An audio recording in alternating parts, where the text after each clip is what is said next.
দেখুন ভাই কি এক অদ্ভুত অবস্থা। টমেটোগুলো কোনো বিক্রি নেই, পড়ে আছে মাঠে কয়েক সমন টমেটো। কি হবে টমেটোর?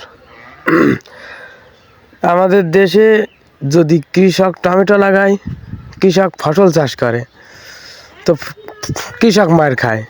আর যদি কৃষক ফসল চাষ না করে, তাহলে দেশের সাধারণ মানুষ মার খায় না খাওয়ার জন্য। আর কৃষক লাগালে টাকায় মার খায়, ফসল বিক্রি হয় না। কী হবে এদেশের বলেন?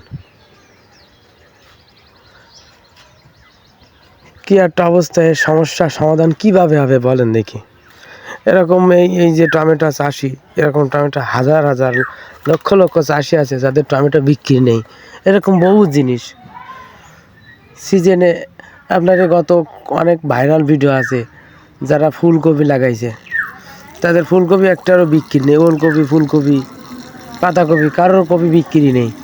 কী হবে এদের? আবার এরা যদি না লাগায়, তাহলে আপনার দেশের সাধারণ মানুষ খেতে পারবে না। তখন দাম হবে 100 টাকা, 150 টাকা কেজি।